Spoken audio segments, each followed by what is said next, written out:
Amis, frères et sœurs, avez-vous déjà ressenti le poids d'un puits de compassion apparemment sans fin, seulement pour vous retrouver drainé, épuisé, voire ressentiment? On nous apprend à être gentils, à offrir de l'aide, à être les mains et les pieds du Christ. Mais les Écritures nous avertissent aussi, non? Toute aide n'est pas bénéfique. Aujourd'hui, nous explorons la profonde sagesse de discernement à qui nous prolongeons notre aide, une sagesse cruciale pour notre bien-être spirituel et notre efficacité. Il ne s'agit pas d'être méchant, il s'agit d'être sage, de comprendre que parfois, le plus grand acte d'amour est de retenir l'assistance. Pensez-y, n'est-il pas l'idée même d'aider un acte d'amour profond pour le donneur et le récepteur? Commençons par le principe fondamental du discernement spirituel. La Bible regorge d'exemples d'individus qui ont mal dirigé leur compassion, conduisant à l'épuisement et même à la complicité des comportements destructeurs. Jérémie 1:5 nous rappelle: Avant de vous former dans l'utérus, je vous connaissais. Dieu nous connaissait avant même que nous existons, et il connaît aussi le cœur des autres. Nous devons apprendre à écouter cette voix intérieure, cette incitation tranquille du Saint-Esprit, à guider nos actions. Il ne s'agit pas de juger. Il s'agit d'avissage de notre temps, de notre énergie et de nos ressources. Il s'agit de protéger nos cœurs de ceux qui exploiteraient notre générosité. Considérez le fou, celui qui rejette la sagesse et l'instruction. Proverbe 1:7 dit: L'appel du Seigneur est le début de la connaissance. Les imbéciles méprisent la sagesse et l'instruction. Aider un tel individu est souvent futile. Ils n'apprécient pas les conseils et leurs actions peuvent vous entraîner dans leur bout. Votre assistance bien intentionnée pourrait même enhardir leur schéma destructeur. C'est une vérité difficile, mais parfois, l'acte le plus aimant est de prendre du recul et de leur permettre de faire face aux conséquences de leur choix. Il ne s'agit pas de l'abandon, mais de fixer des limites saines. Ensuite, il y a le manipulateur, le maître de la culpabilité et de la victimisation. Ces individus utilisent habilement une manipulation émotionnelle pour atteindre leur propre fin. Leur jeu est de vous faire sentir responsable de leurs problèmes, de vider votre énergie et vos ressources, les aider à renforcer leur comportement toxique. Ils prospèrent sur votre compassion, l'utilisant comme carburant pour leur schéma de manipulation. Nous devons apprendre à reconnaître les tactiques subtiles de la manipulation, les menaces voilées et les crises manufacturées, et résister à l'envie d'être leur sauveteur. N'oubliez pas que vous ne pouvez pas sauver quelqu'un qui ne veut pas être sauvé. Ensuite, examinons la nature du trompeur, celui qui tord la vérité à des fins personnelles. Leurs paroles sont souvent enduites de promesses de miel, cachant un noyau amer de tromperie. S'engager avec eux peut conduire au chagrin et à la déception. Leurs mensonges sont soigneusement construits, conçus pour piéger et manipuler. La méfiance n'est pas intrinsèquement négative. Face à la tromperie, c'est un mécanisme de défense nécessaire. Les Écritures nous avertissent contre ceux qui nous tromperaient, nous exhortant à être excitants et prudents dans nos interactions. Nous devons reconnaître leur modèle de tromperie, leurs paroles glissantes et leur manque de remords authentiques. Il s'agit de nous protéger de leur influence destructrice. Nous devons apprendre à identifier les mensonges qu'ils disent, non seulement aux autres, mais aussi à eux-mêmes. Approfondissons-nous pour identifier ces schémas trompeurs. Souvent, les trompeurs opèrent à travers un récit soigneusement construit, une histoire conçue pour susciter la sympathie et la confiance. Ils se brossent comme des victimes, injustement lésées, perpétuellement mal compris. Leurs contes sont souvent lassés d'incohérences, de petits détails qui ne s'alignent pas tout à fait, mais qui sont facilement négligés face à leur détresse apparente. C'est là que l'observation minutieuse devient cruciale. N'écoutez pas simplement leurs paroles. Observez leur langage corporel, leur ton de voix, les changements subtils dans leur comportement. Leurs actions correspondent-elles à leurs paroles? Un schéma cohérent d'incongruence devrait augmenter un drapeau rouge. Considérez l'exemple du collègue qui manque constamment les délais, blâmant les circonstances imprévues ou les défaillances des autres. Au début, vous pourriez offrir un soutien, peut-être même en prenant une partie de leur charge de travail pour atténuer la pression. Mais si ce modèle se répète, si les excuses deviennent de plus en plus élaborées et que le manque de responsabilité persiste, vous pourriez commencer à soupçonner un problème plus profond. Il ne s'agit pas de juger leur caractère, il s'agit de reconnaître un schéma manipulateur. Ils utilisent votre compassion pour éviter de prendre la responsabilité de leurs actions. La réponse aimante n'est pas de continuer à permettre leur comportement, mais de fixer des limites fermes et peut-être même d'impliquer un superviseur pour résoudre les problèmes persistants. Une autre tactique employée par les trompeurs est l'éclairage à gaz. Cette technique insidieuse consiste à tordre subtilement la réalité, vous faisant remettre en question votre propre perception et santé mentale. Ils pourraient nier des choses qu'ils ont dites ou faites, affirment que vous les avez mal compris, ou même suggérer que vous imaginez des choses. Cela peut être incroyablement dommageable pour votre estime de soi et votre bien-être mental. Si vous vous trouvez constamment à vous soutenir en présence d'un certain individu, si vous vous sentez confus et désorienté après des interactions avec eux, il est temps de prendre du recul et de réévaluer la relation. Faites confiance à votre intuition. Votre sentiment intestinal est souvent un puissant indicateur de quelque chose qui ne va pas. Document des instances spécifiques d'éclairage au gaz, de notation des dates, des heures et des commentaires, ou des actions spécifiques qui vous ont fait vous sentir manipulé. Cette documentation peut être inestimable si vous devez aborder la situation avec d'autres ou demander un soutien. N'oubliez pas que la vérité exigeante du mensonge n'est pas toujours facile. Les trompeurs sont souvent qualifiés dans la manipulation et la persuasion. Cependant, en accordant une attention particulière aux détails, en observant les modèles de comportement et en faisant confiance à votre intuition, vous pouvez apprendre à identifier leurs tactiques et à vous protéger de leur influence destructrice. Il s'agit de développer un scepticisme sain, pas de devenir cynique ou de méfiance envers tout le monde. Il s'agit d'être sage dans vos interactions, discernant qui est digne de votre confiance et qui ne l'est pas. Ce discernement est une compétence vitale pour naviguer dans les complexités des relations humaines et sauvegarder votre bien-être émotionnel et spirituel.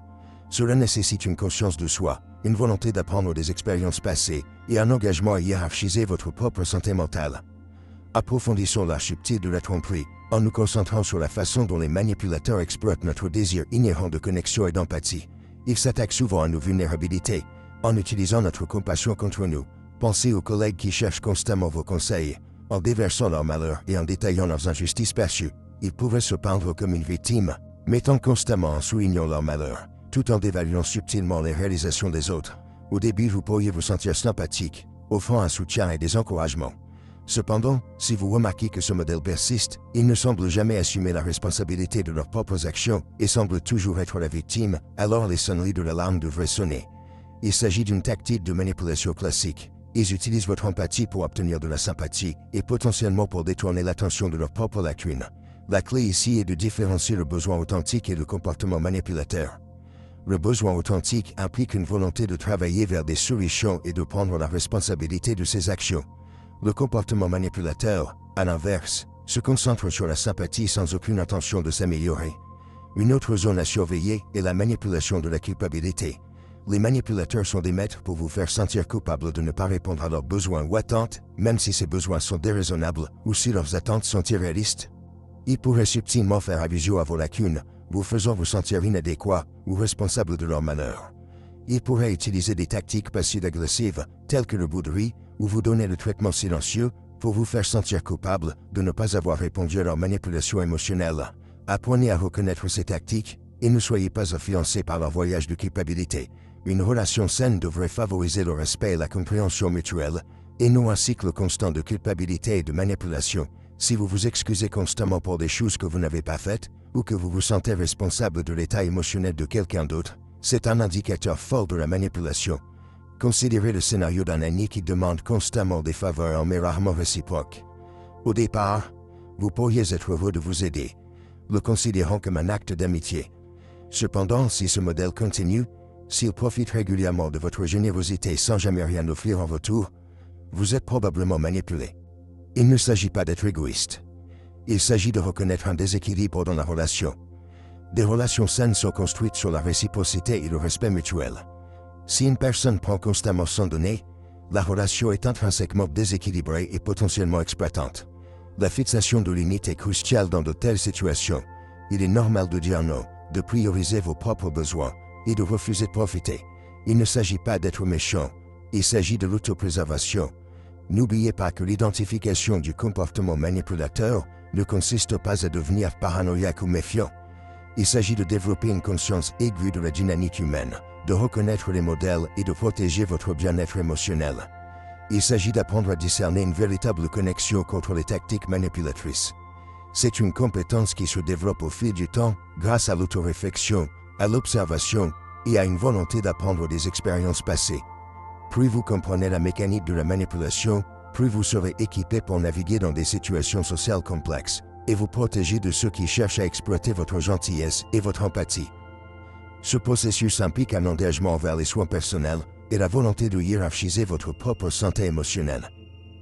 C'est un voyage de découverte de soi, conduisant à une plus grande résilience émotionnelle et à des relations plus saines. Maintenant, approfondissons la reconnaissance de ces modèles de manipulation. Une tactique courante est l'utilisation de flatteries et de louanges excessives, souvent suivies d'une demande. Pensez-y, quelqu'un vous douche de compliments, vous faisant vous sentir incroyablement valorisé et spécial, seulement pour vous frapper avec une demande qui semble difficile à refuser. Ce n'est pas une véritable appréciation. Il s'agit d'une stratégie calculée pour tirer parti de vos sentiments positifs pour obtenir ce qu'ils veulent. Le passage soudain de l'éloge extravagant à une demande exigeante peut être choquante, presque désorientante, ce qui rend plus difficile de dire non. C'est une manipulation classique, en jouant sur vos émotions positives pour contourner votre processus de prise de décision rationnelle. Une autre forme subtile de manipulation implique l'utilisation de menaces, explicites ou implicites. Une menace explicite est une déclaration directe comme « Si vous ne faites pas cela, je vais ». Une menace implicite est plus nuancée, peut-être une suggestion voilée de conséquences, comme « Eh bien, si vous ne m'aidez pas, je devrais simplement le gérer moi-même. Vous savez à quel point c'est stressant pour moi. » L'application est claire. Votre refus leur provoquera des difficultés et un fardeau indu. Cette tactique joue sur votre empathie et votre sens des responsabilités, vous faisant vous sentir obligé de vous conformer. La clé ici est de reconnaître la menace sous-jacente et de comprendre que vous n'êtes pas responsable de gérer le stress ou les angoisses de quelqu'un d'autre. Considérez également la manipulation de la peur. Cela peut impliquer d'exagérer des risques ou des conséquences pour vous effrayer dans la conformité. Par exemple, quelqu'un pourrait exagérer considérablement les répercussions potentielles d'une décision, peignant une image beaucoup plus désastreuse que la réalité pour vous pousser vers son résultat préféré. Il pourrait gonfler le potentiel de conséquences négatives, mettant l'accent sur le pire des cas pour créer la peur et l'anxiété, influençant ainsi votre processus décisionnel. Il s'agit de contrôler vos choix par la peur, plutôt que par la discussion et la compréhension rationnelle. Il est crucial de se rappeler que l'identification de ces tactiques de manipulation ne consiste pas à lancer des aspersions ou à devenir cynique. Il s'agit d'autopréservation et d'établissement de relations plus saines. Il s'agit de développer votre intelligence émotionnelle et de reconnaître les façons subtiles dont les gens pourraient essayer d'influencer votre comportement. Apprendre à identifier ces modèles vous permet de prendre des décisions éclairées, de fixer des frontières saines et de vous protéger de l'exploitation. Il s'agit de comprendre que vos sentiments et vos besoins sont valables et que vous avez le droit de dire non sans vous sentir coupable ou obligé. Il ne s'agit pas d'être méchant, il s'agit d'affirmer votre autonomie et de prioriser votre bien-être. Il s'agit de nouer des relations basées sur le respect mutuel, l'honnêteté et le lien authentique, plutôt que sur la coercition ou la manipulation. Alors comment naviguer pratiquement sur ces situations de manipulation? Cela commence par la conscience de soi. Faites attention à votre sentiment d'intestin. Ce nœud dans votre estomac, cette sensation de malaise, c'est votre intuition qui signale un problème potentiel. Ne le rejetez pas. Souvent, notre subconscient reprend des indices subtils que notre esprit conscient manque. Faites confiance à cette voix intérieure. Ensuite, analysez la situation. Déconstruire l'interaction. Qu'est-ce que la personne a dit ou fait exactement? Quel était leur ton de voix? Quel était leur langage corporel? Étaient-ils trop effusifs dans leurs éloges avant de faire une demande? Ont-ils subtilement menacé les conséquences? Ont-ils exagéré des risques ou minimisé les avantages? La rédaction de ces détails peut vous aider à clarifier la situation et à identifier les tactiques de manipulation potentielles. Prenons un exemple concret. Imaginez un collègue qui loue constamment votre travail, vous douche de compliments, seulement pour décharger une montagne de travail supplémentaire sur vous, en le conférant comme une faveur ou une opportunité de croissance professionnelle. En surface, cela semble positif, mais causé plus profondément. Le louange excessif se sent disproportionné à la demande. Ceci est un drapeau rouge. La tactique manipulatrice ici est de tirer parti de vos sentiments positifs pour contourner votre jugement rationnel. La réponse correcte n'est pas de se sentir obligé. C'est pour évaluer poliment mais fermement votre charge de travail et votre capacité à assumer des responsabilités supplémentaires. Un autre scénario, votre ami se plaint constamment de leurs difficultés financières et laisse entendre subtilement qu'ils ont besoin que vous leur prêtiez de l'argent. Il pourrait souligner leur désespoir, jouant sur votre empathie et votre sens de la loyauté. C'est une tentative de manipuler votre générosité par la culpabilité. La clé ici est de sympathiser sans se sentir responsable de leur situation financière. Vous pouvez exprimer votre préoccupation et offrir d'autres formes de soutien, mais vous n'êtes pas obligé de leur prêter de l'argent si vous n'êtes pas à l'aise. N'oubliez pas que la fixation des limites n'est pas égoïste. C'est l'autopréservation. Il s'agit de protéger votre temps, votre énergie et vos ressources. Il s'agit de maintenir des relations saines fondées sur le respect mutuel et la compréhension, et non la coercition. Apprenez à dire non, sans se sentir coupable. Un simple J'apprécie que vous pensiez à moi, mais je ne suis pas en mesure de le faire pour le moment, et souvent suffisant. Vous n'avez pas besoin de trop expliquer ou de justifier votre décision. Vos sentiments et vos besoins sont valables. Développer des compétences en communication affirmée est crucial. Cela implique d'exprimer clairement et respectueusement vos besoins et vos limites. Il s'agit d'énoncer votre position en toute confiance, sans agression ni excuse. Pratiquez cela dans des situations à faible enjeu avant de s'attaquer aux interactions plus difficiles. Plus vous pratiquez, plus vous deviendrez confortable et confiant pour établir des limites et vous protéger de la manipulation. N'oubliez pas que vous avez le droit de dire non, et vous méritez d'être traité avec respect. Il ne s'agit pas d'être méchant. Il s'agit de protéger votre bien-être et de nouer des relations plus saines. Il s'agit de garantir que vos relations sont basées sur une connexion authentique, pas sur la manipulation ou la coercition. Il s'agit de récupérer votre autonomie et de faire des choix qui s'alignent avec vos valeurs et vos meilleurs intérêts. Approfondissons les nuances de la communication affirmée. Il ne s'agit pas seulement de dire non, mais de astérisque comment astérisque vous le dites. Le ton, le langage corporel et même votre choix de mots peuvent avoir un impact significatif sur le résultat. Un homme harmonieux livré avec des épaules affaissées communique la faiblesse, évitant d'autres tentatives de manipulation. À l'inverse, un homme clair et confiant, livré avec un contact visuel direct et un comportement calme, affirme efficacement votre frontière. Considérez la différence entre ces deux réponses à une date limite déraisonnable. Réponse 1. Oh wow, c'est une date limite vraiment serrée. Je ne suis pas sûr de pouvoir gérer cela. Je ferai de mon mieux. Cependant, cette réponse manque de conviction et laisse la porte ouverte à une pression supplémentaire. Réponse 2. Cette date limite n'est pas possible étant donné ma charge de travail actuelle. Discutons de la priorisation des tâches pour nous assurer que nous atteignons des cibles réalistes. Cette réponse indique clairement l'impossibilité de respecter la date limite, tout en suggérant de manière proactive une solution. C'est affirmé, respectueux et professionnel. La pratique de la communication affirmée consiste à perfectionner votre capacité à exprimer vos besoins, sans être agressif ou passif. C'est une compétence qui nécessite la conscience de soi, la compréhension de vos propres limites, et la pratique de différents scénarios. Imaginez des rôles de cette situation avec un ami ou un collègue. Cela peut vous aider à identifier vos faiblesses de communication et à affiner votre approche. Considérez-le comme un muscle. Plus vous l'exercez, plus il devient fort. Un autre aspect crucial est d'apprendre à identifier vos propres décrocheurs émotionnels. Les manipulateurs s'attaquent souvent à nos vulnérabilités. Comprendre ce qui vous met mal à l'aise, anxieux ou coupable, peut vous aider à reconnaître les tactiques de manipulation et à répondre plus efficacement. Êtes-vous particulièrement sensible au voyage de culpabilité? Avez-vous du mal à dire non aux figures d'autorité? L'identification de ces déclencheurs vous permet de préparer des contre-mesures. Par exemple, si les voyages de culpabilité vous déclenchent, vous pourriez préparer une réponse à l'avance, comme « Je comprends votre frustration, mais je ne suis pas en mesure de vous aider actuellement ». Enfin, n'oubliez pas que la communication affirmée ne concerne pas gagner des arguments ou en contrôler les autres. Il s'agit de maintenir des relations saines fondées sur le respect mutuel. Il s'agit de vous protéger de l'exploitation et de garantir que vos besoins sont satisfaits. Il s'agit de créer un espace où votre voix est entendue et que vos limites sont respectées. Il s'agit de vous permettre de naviguer avec la dynamique interpersonnelle avec confiance et intégrité.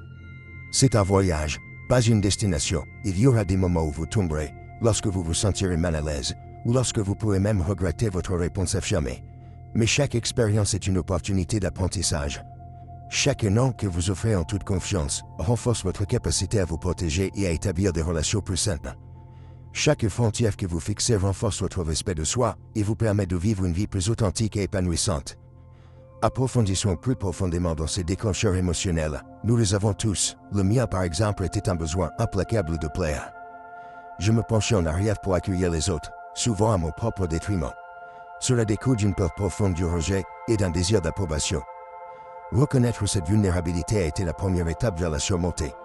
J'ai commencé à pratiquer de dire non, même à des demandes apparemment petites. C'était incroyablement inconfortable au début, comme défier une règle fondamentale de mon existence. Mais avec chaque non, j'ai ressenti un changement subtil en moi, un sentiment croissant de respect de soi. Pensez à vos propres déclencheurs. Êtes-vous facilement intimidé par l'autorité? Les délais vous paralyssent-ils? Craignez-vous les conflits avant tout? L'identification de ces déclencheurs est la clé. Écrivez-les. Réfléchir à leurs origines. Comprendre le astérisque, pourquoi astérisque, derrière vos réactions émotionnelles, est crucial. Peut-être que votre peur du conflit découle d'une enfance où l'expression de la dissidence a été punie. Peut-être que votre sensibilité au voyage de culpabilité est liée à une expérience passée où vous vous êtes senti responsable des émotions de quelqu'un d'autre. Une fois que vous avez identifié vos déclencheurs, vous pouvez commencer à développer des mécanismes d'adaptation. Pour la peur de l'autorité, envisagez de répéter les réponses affirmées au scénario potentiel. Imaginez que votre patron vous demande de faire des heures supplémentaires sur un projet déjà écrasant.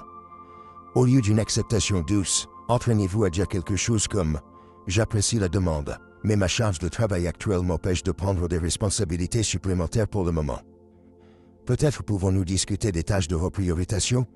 Pratiquez ce scénario jusqu'à ce qu'il soit naturel. Pour se paralyser par les délais, décomposez de grandes tâches en morceaux plus petits et gérables. Cela réduit le sentiment d'être dépassé. Visualisez avec succès la fin de chaque petite étape. Célébrez ces petites victoires. N'oubliez pas que les progrès, et non la perfection, est l'objectif. Et n'oubliez pas de communiquer ces délais et votre capacité de manière réaliste. N'ayez pas peur de demander des éclaircissements ou de négocier des extensions raisonnables. Si l'évitement des conflits est votre talon d'Achille, n'oubliez pas que des conflits sains ne sont pas nécessairement destructeurs. C'est une opportunité de croissance et de compréhension. Entraînez-vous à exprimer vos besoins et vos opinions calmement et respectueusement, même en désaccord avec quelqu'un. Concentrez-vous sur les déclarations « je me sens dépassé quand j'ai besoin ». J'apprécierais si ces déclarations se concentrent sur vos sentiments et vos besoins, sans blâmer ou accusation de l'autre personne. N'oubliez pas que la communication affirmée ne consiste pas à être agressive ou impolie. Il s'agit d'exprimer vos besoins et opinions avec respect et en toute confiance. Il s'agit de fixer des limites saines et de protéger votre bien-être. C'est un processus continu de découverte de soi et de raffinement. Il s'agit de devenir le meilleur défenseur de vous-même, tout en maintenant le respect des autres. C'est une compétence qui prend du temps et de la pratique, mais les récompenses, un sentiment plus fort de soi, des relations plus saines et une vie plus épanouissante sont incommensurables. Ne vous découragez pas par les revers, les adoptez comme des opportunités d'apprentissage. Chaque fois que vous parcourez avec succès une situation interpersonnelle difficile en utilisant une communication affirmée, vous renforcerez votre confiance et renforcerez votre résolution. Et cela, mon ami, est une chose puissante. Maintenant, approfondissons certaines situations spécifiques et comment la communication affirmée peut les transformer. Imaginez que vous êtes dans une réunion d'équipe et un collègue vous interrompt constamment, dominant la conversation. Au lieu de l'éclaircir, pratiquez l'interruption poliment, mais fermement. Vous pourriez dire « Excusez-moi, j'aimerais terminer mon point avant de continuer. » Ou « Je comprends votre point de vue, mais je l'apprécierais si je pouvais également partager mes pensées. » La clé est de vous affirmer sans être agressif. N'oubliez pas votre valeur, vos contributions sont importantes. Prenons un autre scénario, vous êtes confronté à la critique de votre manager. Au lieu de devenir défensif, écoutez attentivement, reconnaître leurs préoccupations, puis énoncez calmement votre point de vue. Par exemple, si votre gestionnaire critique votre rapport pour manque de détails, vous pouvez répondre avec « J'apprécie vos commentaires. Je comprends que le rapport pourrait bénéficier d'une analyse plus détaillée. J'ai déjà commencé à travailler sur une version révisée et à planifier d'incorporer les suggestions que vous avez fournies. » Cette réponse montre que vous êtes réceptif à la critique et que vous prenez des mesures proactives à améliorer. Traiter des personnalités difficiles nécessite une approche différente. Vous avez peut-être un collègue qui est toujours négatif ou critique. Bien que vous ne puissiez pas contrôler leur comportement, vous pouvez contrôler votre réaction. Fixez des limites. Si la négativité devient excessive, vous pouvez dire « Je comprends que vous avez des inquiétudes, mais cette conversation devient improductive pour moi. Peut-être pouvons-nous en discuter plus tard lorsque nous nous sentons tous les deux plus calmes. » Vous ne les fermez pas. Vous protégez simplement votre bien-être émotionnel. N'oubliez pas que la communication affirmée ne consiste pas à gagner tous les arguments. Il s'agit de défendre respectueusement vous-même et vos besoins. Il s'agit de naviguer dans les défis interpersonnels avec grâce et confiance. Il s'agit d'exprimer vos opinions sans crainte de jugement ou de rétribution. Il s'agit de reconnaître votre valeur et de vous assurer que votre voix est entendue. Il s'agit de nouer des relations saines basées sur le respect mutuel et la compréhension. Pensez à tenir un journal pour suivre vos progrès. Notez les situations où vous avez utilisé la communication affirmée, ce qu'elle se sentait et le résultat. Cette réflexion vous aidera à identifier les modèles et à affiner votre technique. Explorons également le pouvoir de la communication non verbale. Maintenez le contact visuel, utilisez un ton de voix calme et régulier, et adoptez une posture ouverte. Ces indices non-verbaux renforcent votre message et votre confiance du projet. Évitez de vous croiser les bras ou d'agiter, car ces actions peuvent signaler la nervosité ou l'insécurité. Pratiquez votre communication affirmée dans un espace sûr, peut-être avec un ami de confiance ou un membre de la famille, avant de s'attaquer aux situations plus difficiles. Leurs commentaires peuvent être inestimables. Le jeu de rôle différent peut vous aider à renforcer la confiance et à affiner vos réponses. N'ayez pas peur de demander de l'aide. Cherchez des conseils auprès d'un thérapeute ou d'un coach, si vous avez du mal à développer des compétences en communication affirmées. Ils peuvent fournir un soutien et des stratégies personnalisées. N'oubliez pas que la maîtrise de la communication affirmée est un voyage, pas une destination. Cela nécessite de la patience, de la persévérance et de l'autocompassion. Embrassez le processus, célébrez vos succès et apprenez de vos revers. Les récompenses en valent la peine. Vos relations seront plus fortes, votre estime de soi va monter en flèche, et vous reprendrez les défis de la vie avec plus de facilité et de confiance.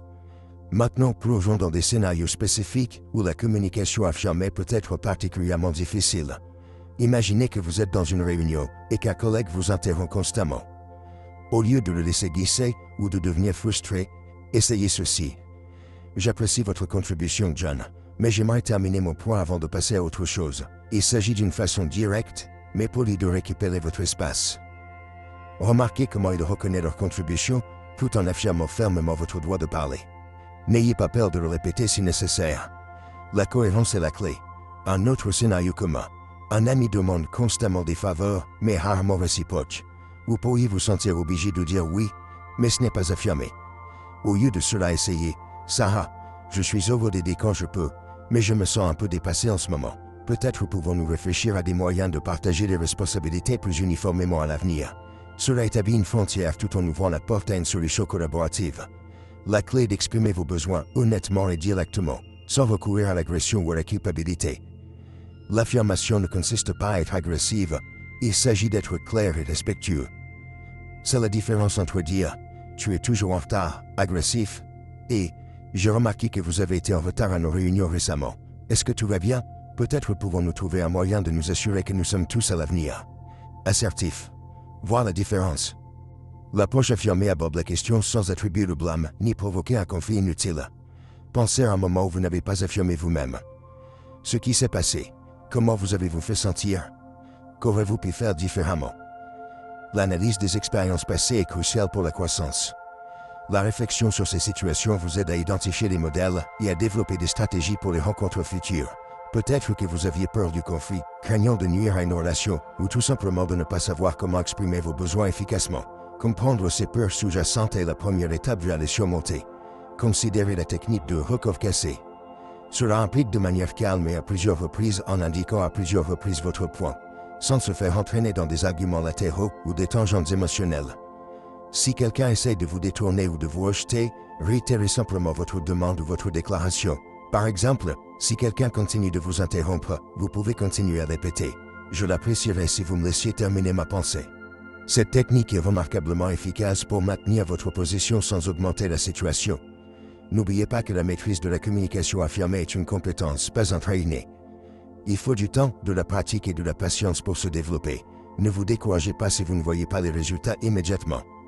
Chaque interaction est une opportunité d'apprentissage. Célébrez les petites victoires et apprenez de tout au vert. Plus vous pratiquez, plus vous deviendrez naturel et confiant. Et rappelez-vous que la recherche de soutien d'un thérapeute ou d'un entraîneur peut accélérer considérablement vos progrès. Ils peuvent fournir des conseils et des outils sur mesure pour vous aider à naviguer dans des situations difficiles et à renforcer votre confiance. Approfondissons la technique Broken Record. Imaginez ce scénario. Vous essayez d'expliquer un détail crucial lors d'une réunion projet, mais un collègue continue d'interrompre avec des commentaires tangentiels. Au lieu d'être frustré et de perdre votre train de pensée, vous répétez calmement. Comme je le disais, l'élément clé ici est l'intégration des modules alpha et bêta. La chronologie dépend de cette intégration. Chaque fois qu'ils interrompent, vous répétez, ajustant subtilement votre phrase si nécessaire, mais toujours en retour de votre message principal. Ne vous engagez pas directement dans leurs interruptions, réaffirmez simplement votre point. Cette répétition cohérente peut être étonnamment efficace. La clé est de maintenir un ton calme et uniforme. Évitez d'élever votre voix ou de montrer de la colère. Cela ne fera qu'aggraver la situation.